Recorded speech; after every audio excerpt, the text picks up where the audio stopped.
Good morning students. आज से हम लोग एक एक टॉपिक अब पढ़ेंगे और इसको YouTube पे अपलोड कर देंगे। आपको पेन ड्राइव में जैसे भी होगा आपको ये दे दिया जाएगा। तो आज बच्चों के कहने पे मैं पहला चैप्टर स्टार्ट कर रहा हूँ 12th का सॉल्यूशन।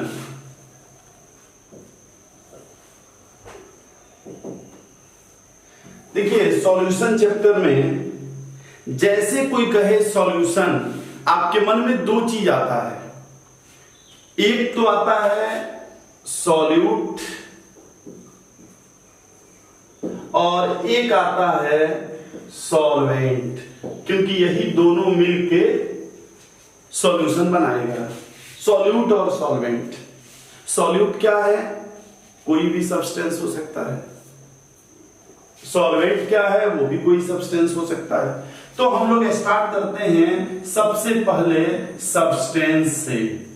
इसी सब्सटेंस को हम लोग क्या बोलते थे 11th में? मैटर। तो हम लोग स्टार्ट करते हैं सब्सटेंस या मैटर। तो क्या होता है मैटर? तो आपको पता है कि मैटर वो होता है जिसमें मास हो और विच ऑक्यूपाइंग स्पेस।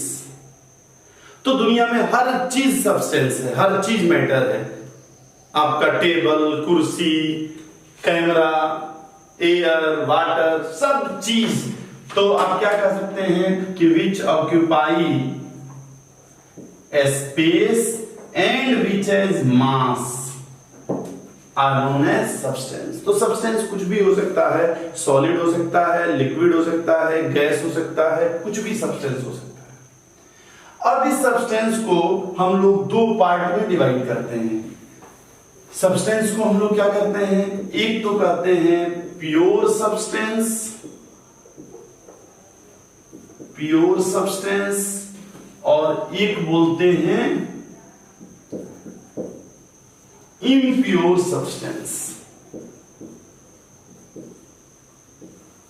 Impure substance. अब इसी इम्प्योर सब्सटेंस को बाद में हम लोग क्या बोलते हैं? इम्प्योर सब्सटेंस को मिक्सचर। और इसी मिक्सचर में अभी आएगा सॉल्यूशन। हमें पढ़ना है ट्रू सॉल्यूशन, लेकिन अलग अलग सॉल्यूशन हमें इसी में पढ़ना है। अब प्योर सब्सटेंस। प्योर सब्सटेंस क्या होता है?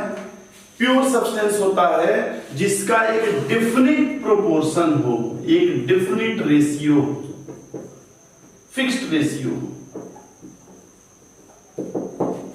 तो पहला तो प्योर सब्सटेंस का होता है कि एक फिक्स्ड रेशियो या फिक्स्ड कंपोजिशन हो। रेशियो यानी इसको कंपोजिशन हम कह सकते हैं। और दूसरा क्या है प्योर सब्सटेंस में? कि इनकी प्रॉपर्टीज जो है वो डेफिनिट हो। तो दूसरा क्या है कि डेफिनिट प्रॉपर्टीज। Definite properties. तो इसको कहते हैं हम लोग प्योर सब्सटेंस, डेफिनिट रेशियो या डेफिनिट प्रॉपर्टीज। और तीसरा क्या है इसके बारे में? कि इसको किसी सिंपल मेथड से यानी किसी फिजिकल मेथड से हम लोग सेपरेट नहीं कर सकते। तो तीसरा हम ये कह सकते हैं कि cannot be separated out by any physical method. तो किसी फिजिकल मेथड से हम इसको सेपरेट नहीं कर सकते। तो एक तो डेफिनिट रेशियो होना चाहिए, डेफिनिट प्रॉपर्टी होना चाहिए, और किसी भी फिजिकल मेथड से हम लोग इसको सेपरेट नहीं कर सकते। डेफिनिट आपको याद होगा कि लॉ ऑफ डेफिनिट प्रोपोर्शन हम लोग 11th में पढ़े थे कि लॉ ऑफ डेफिनिट प्रोपोर्शन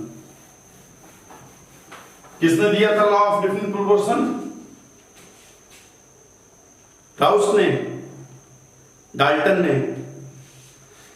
आइए देखते हैं, आपको याद होगा अगर हमने एक फॉर्मूला बताया था लॉ ऑफ डेफिनिट प्रोपोर्शन पे कि डीपी सिंह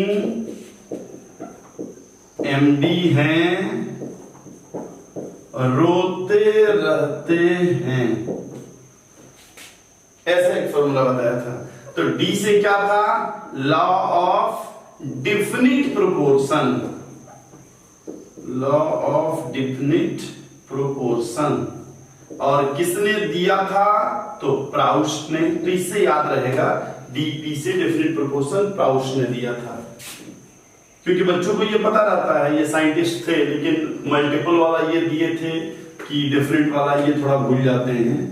और लॉ ऑफ मल्टीपल प्रोपोर्शन किसने दिया था? डाल्टन ने। रेसिप्रोकल प्रोपोर्शन किसने दिया था? रीचर ने। एक साइंटिस्ट थे रीचर, अभी आएंगे भी मोर कॉन्सेप्ट में आगे। तो डीपी सिंह एमडी हैं, रोते रहते हैं, हम लोग ये पढ़ चुके हैं पहले से। तो लॉ ऑफ डेफिनिट प्रोपोर्शन माने जिसका रेशियो एक फिक्स हो और वो क्या होता है?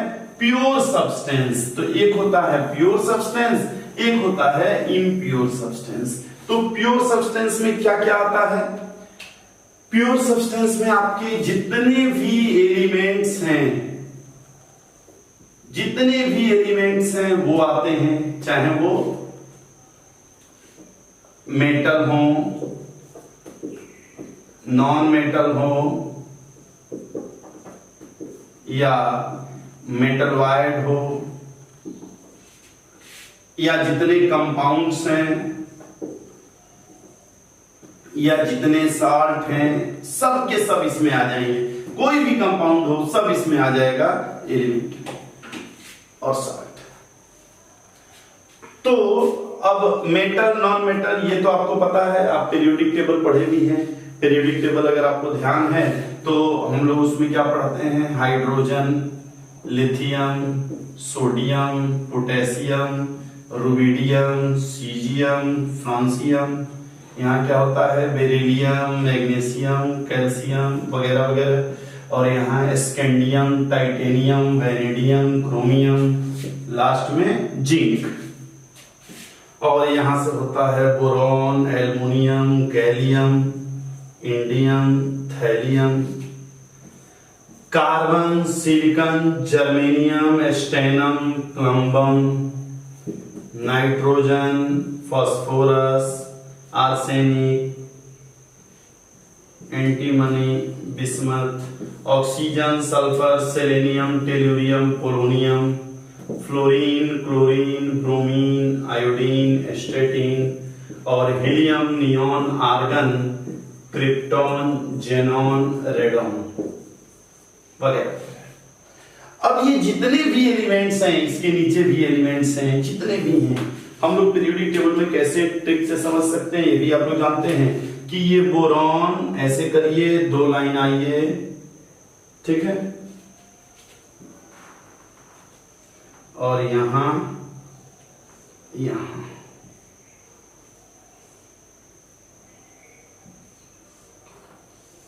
ये। तो ये जो 1 2 3 4 5 6 7 एलिमेंट्स दिख रहे हैं, ये 7 एलिमेंट्स जो हैं आपके मेटल वाइड कहलाते हैं। और इसके इधर के सब ये जितने हैं, ये हाइड्रोजन छोड़ के जितने हैं वो सब क्या हैं? मेटल। और इधर के जितने हैं वो क्या हैं? Non metal. तो अगर हमें कोई मेटल नॉन मेटल का एग्जांपल भी कहे तो हम लोग बड़ी आसानी से इसको देख सकते हैं। ये मेटल वायर्ड है और ये नॉन मेटल, इधर मेटल। मैं आपको ये भी बाद में फॉर्मूला बताऊंगा, इसमें कितने लिक्विड हैं, कितने गैस हैं, सॉलिड हैं, उनको याद करने का आसान तरीका। अभी क्या है, ये तो याद करना नहीं है क्योंकि इसके इधर है और ये इसके इधर, इसको किसी तरह हम लोग याद कर सकते हैं। तो आइए हम लोग देखते हैं मेटल वायर्ड को कैसे याद कर लेते हैं। तो हम लोग मेटल वायर्ड कैसे याद कर सकते हैं? फॉर्मूला याद है? क्या था फॉर्मूला? सब तेरे पल्लू में बस गए ऐसे, सब तेरे पल्लू में बस गए ऐसे, ये फॉर्मूला था। सब माने एसबी, तो आपका एसबी हो गया। तेरे माने टेल्यूरियम, तो ये टेल्यूरियम इसमें आ गया। पल्लू माने पोलोनियम, तो ये आ गया आपका। बस बी माने बोरॉन, ये आ गया। और सब माने एसआई, ये आ गया। गए जर्मेनियम, और ऐसे माने आर्सेनिक। तो आपको केवल ये याद करना है कि मेटलवाइड कौन कौन से हैं। अगर ये मेटलवाइड आप याद कर लिए कि सब तेरे पल्लू में बस गए ऐसे, तो उसके राइट साइड वाले क्या हो जाएंगे, नॉन मेटल, और उसके लेफ्ट साइड वाले मेटल। हाइड्रोजन छोड़ के हाइड्रोजन नॉन मेटल होता है। अब तो खैर हम लोग पढ़ रहे हैं सब्सटेंस दो तरीके के होते हैं, एक प्योर सब्सटेंस जिसमें सब आ जाएगा, NaCl भी प्योर सब्सटेंस होगा, और एक होगा इम्प्योर सब्सटेंस। इम्प्योर सब्सटेंस को क्या बोलेंगे हम लोग, मिक्सचर। तो आइए थोड़ा सा वो भी देख लिया जाए। इम्प्योर सब्सटेंस, इम्प्योर सब्सटेंस या मिक्सचर, ये क्या होता है इम्प्योर सब्सटेंस या मिक्सचर। इसको क्या बोलेंगे कि इसमें तो एक तो more than one kind of matter, इसमें क्या होगा, more than one kind of matter. तो इसमें दो या दो से अधिक मैटर होंगे, और वो आपस में कैसे जुड़े रहेंगे, केमिकल बॉन्डिंग नहीं होगा, no chemical bond, no chemical bond. कैसे जुड़े रहेंगे, joint only physically not chemically.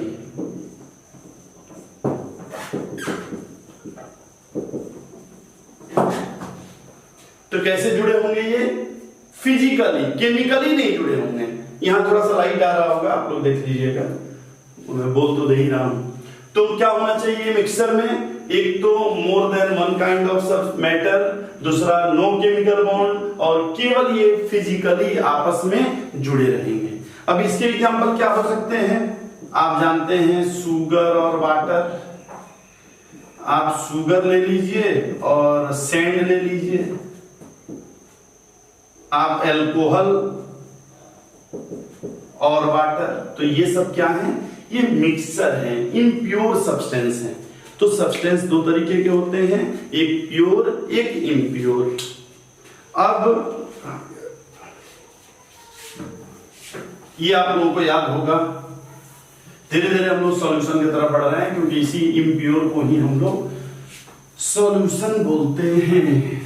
तो चलिए अब आगे क्या है कि ये मिक्सचर भी दो तरीके का होगा। एक ये जो मिक्सचर है ना, मिक्सचर ये भी दो तरीके का होगा। एक तो होता है होमोजीनियस मिक्सचर, और एक क्या होता है, हेटेरोजीनियस। दो तरीके के होते हैं, होमोजीनियस एक हेटेरोजीनियस। ये क्या होता है होमोजीनियस हेटेरोजीनियस, ये भी हम लोग बोलेंगे कि made up of at least to substances, और इसमें भी बोलेंगे कि made up of at least to substances. यानी होमोजीनियस भी कम से कम दो चीज से मिलके बना रहेगा, दो या दो से अधिक। हेटेरोजीनियस भी दो या दो से अधिक मिलके बना रहेगा। लेकिन इसमें क्या होगा, होमोजीनियस में cannot be seen by naked eye, cannot be seen, और ये can be seen। इसको हम लोग देख सकते हैं और उसको नहीं देख सकते, बस यही डिफरेंस है। कहने का मतलब कि ये यूनिफॉर्मली डिस्ट्रीब्यूटेड, ये नॉन यूनिफॉर्मली डिस्ट्रीब्यूटेड। तो ऐसे भी कह सकते हैं कि यूनिफॉर्मली डिस्ट्रीब्यूटेड, इसको लिख लीजिएगा नॉन यूनिफॉर्मली डिस्ट्रीब्यूटेड। तो हम लोग एक दो एग्जांपल क्या लिख सकते हैं, अगर होमोजेनियस में एक दो एग्जांपल लिखना हो और हेटेरोजेनियस में तो क्या लिख सकते हैं। जैसे मान लीजिए कि अगर हम आपसे ये कहें कि कोई भी शुगर और वाटर, शुगर और वाटर, तो क्या इसमें हम शुगर देख पाते हैं, नहीं देख पाते। तो हम नहीं देख पा रहे हैं तो ये क्या हो गया, होमोजेनियस। लेकिन वही अगर हम कहें कि सैंड और सॉल्ट। तो हम दोनों को देख ले रहे हैं कि ये क्या है, हेटेरोजीनियस। अगर हम कह रहे हैं ब्रास, ब्रास क्या होता है, कॉपर और जेडन। अगर हम कहें ब्रॉन्ज, क्या होता है, कॉपर और एसएन। अब देखिए आपके घर जितने भी स्टील के थाली हैं, स्टील के थाली में क्या होता है, बहुत तरह की चीजें उसमें मिली हुई हैं, लेकिन हम अलग अलग नहीं देख पा रहे हैं क्या है, हमें मिला के एक स्टील दिख रहा है। तो शुगर और वाटर, ब्रास, ब्रॉन्ज। और हेटेरोजीनियस में क्या होगा, हेटेरोजीनियस में अगर मैं मान लीजिए कह रहा हूं सॉइल, मिट्टी, अगर मैं कह रहा हूं आयरन है उसमें सल्फर डाल दिया गया, तो ये सब क्या होगा, हेटेरोजीनियस। अब आगे ये जो होमोजीनियस है ना, यही हमें पढ़ना है। Homogeneous mixture of substance. पहले क्या देखे, सब्सटेंस दो तरीके का होगा, एक प्योर एक इम्प्योर। प्योर हमें अभी नहीं पढ़ना है, इम्प्योर पढ़ना है। इम्प्योर भी दो तरीके का हुआ, होमोजीनियस, हेटेरोजीनियस। हेटेरोजीनियस हमें अभी नहीं पढ़ना है, हमें पढ़ना है होमोजीनियस। तो हम यहीं से अब जा रहे हैं, अब ये चैप्टर हम लोग स्टार्ट करेंगे। तो हम लोग पढ़ेंगे सॉल्यूशन। आइए जरा देखते हैं solution chapter.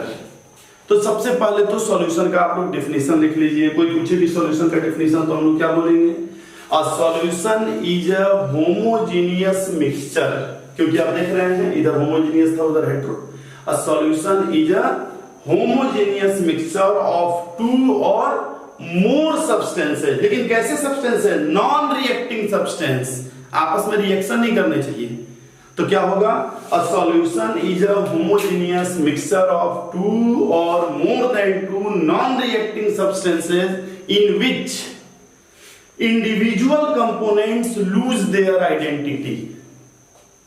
Individual components lose their identity and cannot be separated in pure form by simple method. तो इसको हम लोग कहेंगे सॉल्यूशन। अब सॉल्यूशन में क्या होता है, अभी हम यहां लिखे ही हैं कि सॉल्यूशन में होता है, इसको मैं इधर लिख दे रहा हूं, एक सॉल्यूट और दूसरा सॉल्वेंट। जैसे हम शरबत बना रहे हैं ना, तो चीनी को क्या बोलेंगे, सॉल्यूट, और पानी को क्या बोलेंगे, सॉल्वेंट। ठीक है। अक्सर हम लोग क्या सोचते हैं, हम लोग सोचते हैं कि जो स्मॉलर यानी लेसर अमाउंट में रहे उसको क्या बोलेंगे, सॉल्यूट, और जो ग्रेटर अमाउंट में रहे उसको बोलेंगे सॉल्वेंट। अक्सर हम लोग सोचते हैं, लेकिन ये हमेशा नहीं होता। हमेशा आप ये नहीं कह सकते जो लेसर अमाउंट में रहेगा वही। अगर मान लीजिए मैं आपसे ये कहूं कि हमारे पास चीनी तो है 1 कप, 1 कप शुगर, और इसको हमने किस में डाल दिया, 1 बाल्टी पानी में, तो हमारा सॉल्वेंट क्या रहेगा, ये।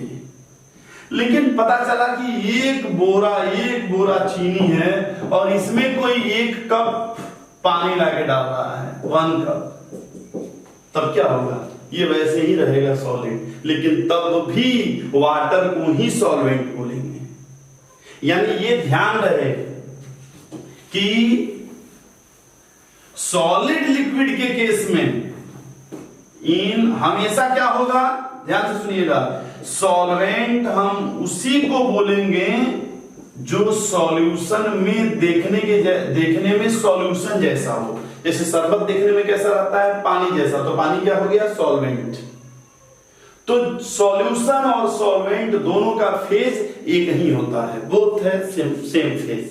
लेकिन अगर हम सॉलिड लिक्विड की बात करें तो लिक्विड इज ऑलवेज सॉल्वेंट। तो ये लिख लीजिएगा कि हर केस में क्या होगा, सॉल्वेंट और सॉल्यूशन सेम फेज में होंगे, लेकिन लिक्विड और सॉलिड के केस में लिक्विड ही हमेशा सॉल्वेंट होगा। अच्छा, दूसरा क्या है, इसके बाद अगर हम सॉलिड और ये समझ गए तो बहुत बार क्या होता है, जैसे लिखिएगा आपके क्वेश्चन में एक्वस सॉल्यूशन, लिखिएगा एक्वस सॉल्यूशन। आप तुरंत समझ जाएंगे कि एक्वस सॉल्यूशन माने सॉल्वेंट क्या है, पानी, तो उसको एक्वस कहते हैं। एल्कोहलिक सॉल्यूशन, आप तुरंत समझ जाएंगे कि सॉल्वेंट क्या है, एल्कोहल। एल्कोहल इस तरह से समझ जाएंगे। और भी इसके अलावा थोड़ा सा है, अगर हम आगे देखें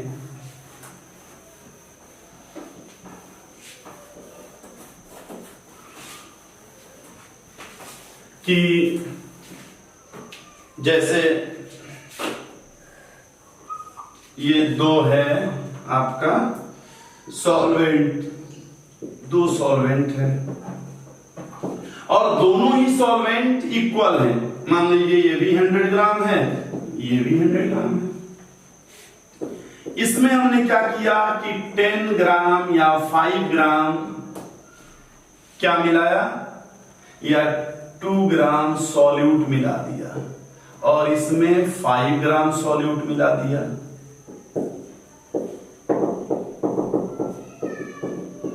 ठीक, तो हम लोग अपनी भाषा में क्या बोलेंगे, इसमें सॉल्यूट की क्वांटिटी थोड़ी कम है, इसमें सॉल्यूट की क्वांटिटी थोड़ी ज्यादा है, सॉल्यूट की क्वांटिटी।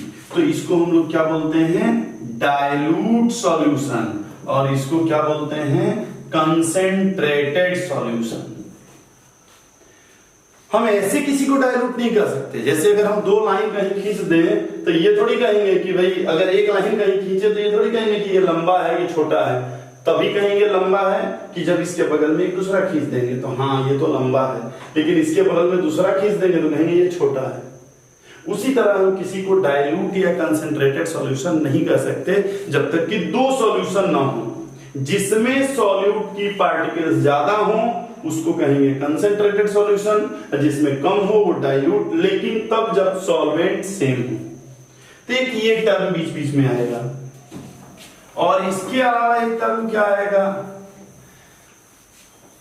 अगर हम कोई सॉल्यूशन बना रहे हैं तो उस सॉल्यूशन में हो सकता है चीनी और पानी हो, तो कितने चीज है, 2, तो उसको कहेंगे बाइनरी सॉल्यूशन। हो सकता है पानी में चीनी के साथ नमक भी डाल दें, तब क्या बोलेंगे, टर्नरी सॉल्यूशन। 3 चीज हो गया ना। इसी तरह क्वार्टरनरी सॉल्यूशन, तो अलग अलग नाम देते हैं हम लोग, तो ये भी आप लोगों को ध्यान रखना होगा। इसके अलावा लास्ट में क्या होता है, मान लीजिए ये है 100 ग्राम सॉल्वेंट है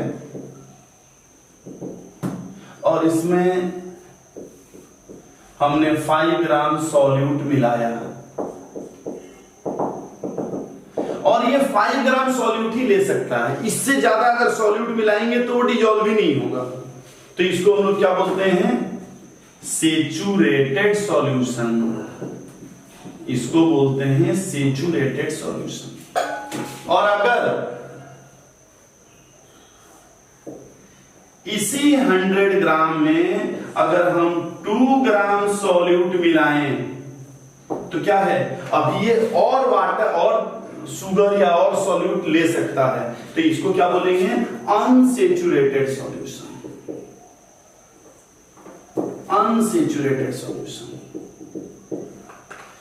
तो अनसेचुरेटेड सॉल्यूशन में अगर और सॉल्यूट मिलाएं तो वो सेचुरेटेड हो जाता है, और सेचुरेटेड सॉल्यूशन में अगर हम और सॉल्यूट मिलाएं, आप याद करिए शरबत की, अगर और चीनी इसमें मिलाएं तो क्या होगा, प्रेसिपिटेट कर जाएगा, नीचे बैठ जाएगा।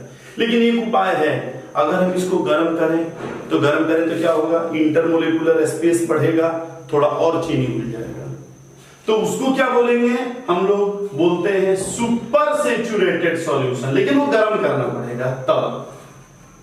तो अगर इसमें और आ जा रहा है तो इसको क्या बोलेंगे, super saturated solution. Unsaturated, saturated, super saturated. आइए जरा देखते हैं थोड़ा सा और कुछ। अगर हम अनसेचुरेटेड को गर्म करें और अनसेचुरेटेड को ठंडा करें तो क्या होगा, सोचिए जरा। ये क्या था, अनसेचुरेटेड। क्यों अनसेचुरेटेड है, क्योंकि ये 3 ग्राम और ले सकता है चीनी। 3 ग्राम और ले सकता है, इसलिए ये अनसेचुरेटेड है। अगर हम इसको गर्म करें तो ये 3 ग्राम से भी ज्यादा ले सकता है, यानी अब क्या हो गया, और अनसेचुरेटेड हो गया। अनसेचुरेटेड था, हमने गर्म कर दिया तो क्या हो गया, और अनसेचुरेटेड। तो बिकम, आपसे ये क्वेश्चन पूछ सकता है कि अगर हम अनसेचुरेटेड को गर्म करें तो क्या होगा।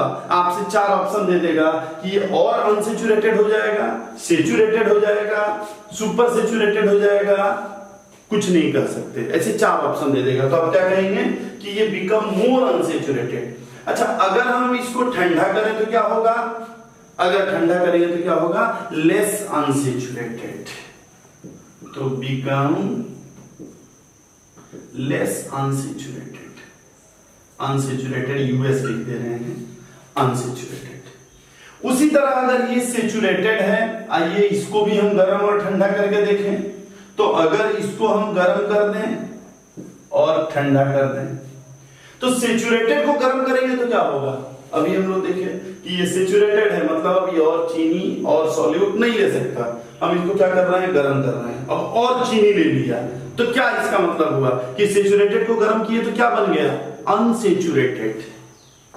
अनसेचुरेटेड, तो इसको जब गर्म करेंगे तो क्या होगा, यूएस, है ना, अनसेचुरेटेड। लेकिन ठंडा करेंगे तो क्या होगा, ये ठंडा करेंगे तो क्या होगा, ठंडा करेंगे तो ये बन जाएगा सुपर सेचुरेटेड, क्योंकि अब और लेना नहीं चाहेगा। तो ये किधर जाएगा, सुपर सेचुरेटेड। वही अगर हम तीसरे में देखें कि जो सुपर सेचुरेटेड है, अगर इसको हम गर्म और ठंडा करें, आइए देखते हैं। सुपर सेचुरेटेड सॉल्यूशन, अब और चीनी ये ले ही नहीं सकता, और चीनी ये नहीं ले सकता। अगर हम इसको और गर्म करें तो क्या होगा, जरा सोचिए, ये और चीनी नहीं ले सकता और फिर हम इसको गर्म कर रहे हैं तो क्या होगा। तो गर्म करेंगे तो क्या बन जाएगा, सेचुरेटेड। सुपर सेचुरेटेड है, गर्म करेंगे तो क्या बन जाएगा, सेचुरेटेड। और ठंडा करेंगे तो क्या होगा, क्रिस्टलाइजेशन, नीचे पीपीटी बैठने लगेगा।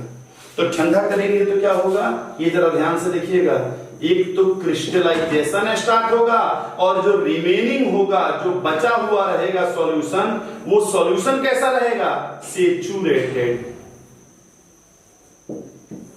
तो यही एक ऐसा है कि पूछा जाता है कि किसको गर्म किया जाए या ठंडा किया जाए, कुछ भी किया जाए तो एक ही टाइप का सॉल्यूशन मिले तो सुपर सेचुरेटेड। इसको मेटा स्टेबल भी कहते हैं। तो सुपर सेचुरेटेड जो है, इसको गर्म करेंगे तो भी सेचुरेटेड, ठंडा करेंगे तो भी सेचुरेटेड सॉल्यूशन मिलेगा क्रिस्टलाइजेशन के बाद। खैर, तो ये है हमारा सेचुरेटेड, अनसेचुरेटेड। अब एक लास्ट छोटा सा टॉपिक, अब फिर हम लोग स्टार्ट करेंगे सॉल्यूशन। ये सॉल्यूशन स्टार्ट करने से पहले थोड़ा सा सोचे, आप लोगों का मूड बन जाए। तो last, types of solution.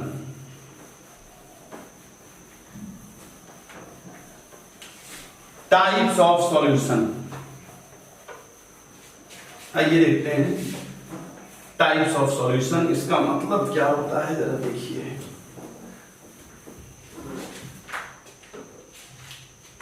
Types of solution,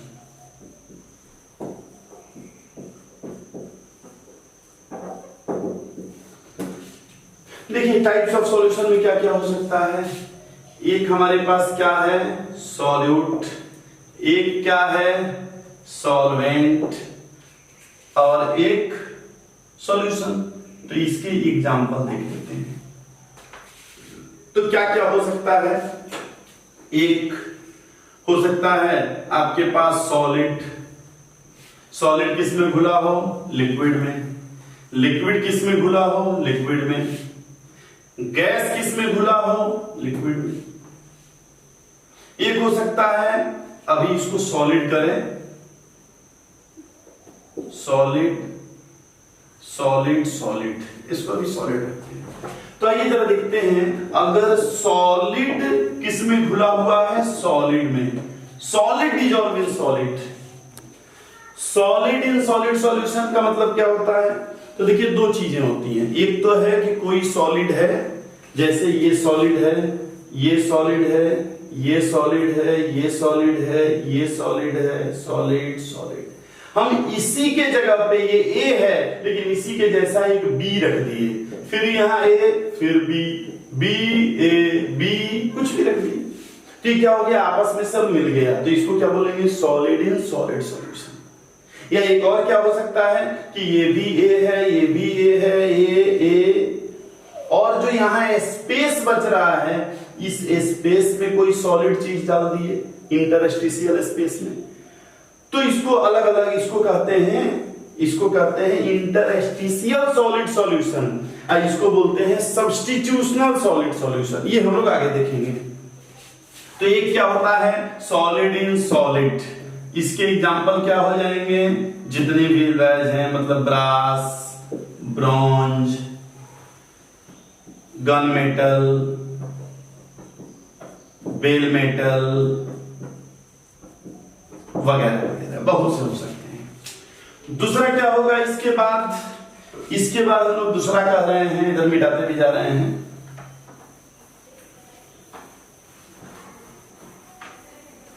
इसके बाद liquid in solid solution. Liquid in solid, अब जरा सोचिए, सॉलिड में क्या घुला हुआ है, लिक्विड।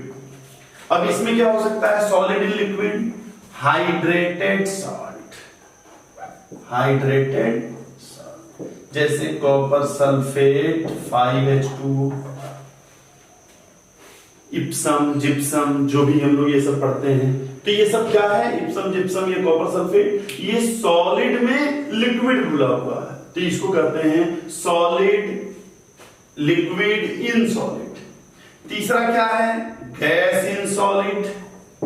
इसका क्या एग्जांपल हो सकता है, गैस इन सॉलिड, सॉलिड में गैस है, क्या हो सकता है, तो आप पेपर वेट देखे होंगे ना, पेपर वेट में जो है, जो छोटा छोटा एयर बबल्स होते हैं जिसकी वजह से वो कलरफुल दिखता है, प्यूमिक स्टोन बोलते हैं उसको, तो इसका एग्जांपल क्या हो सकता है, प्यूमिक स्टोन।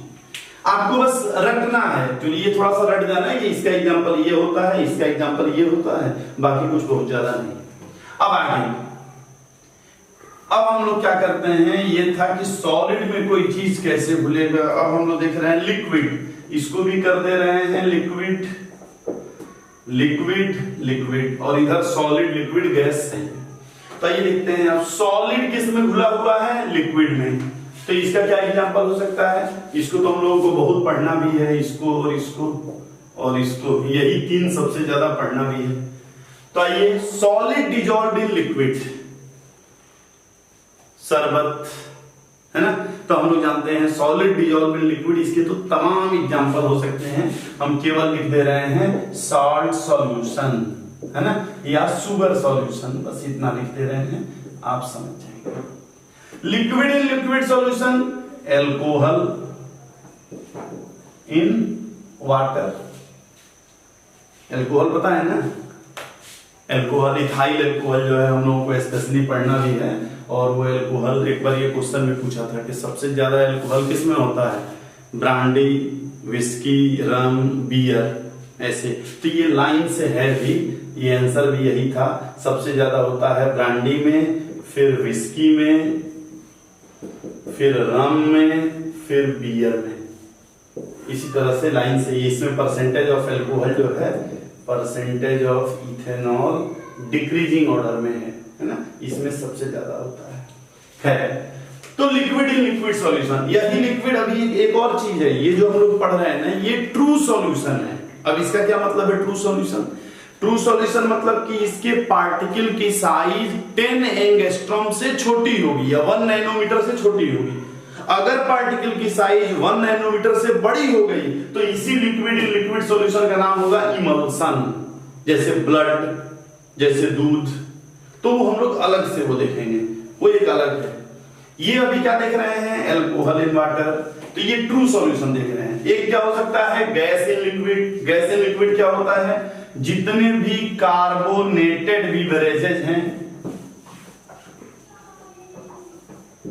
कार्बोनेटेड बीवरेजेस क्या होते हैं, कोल्ड ड्रिंक्स, तो कोल्ड ड्रिंक्स में क्या होता है, हम लोग जो भी कोल्ड ड्रिंक्स, इसमें क्या होता है, CO2 होता है पानी में, आपको याद होगा ली चैटेलियर प्रिंसिपल।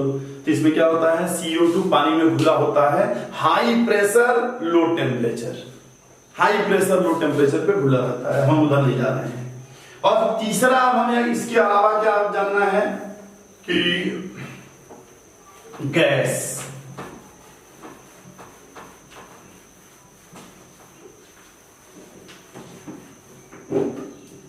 तो गैस,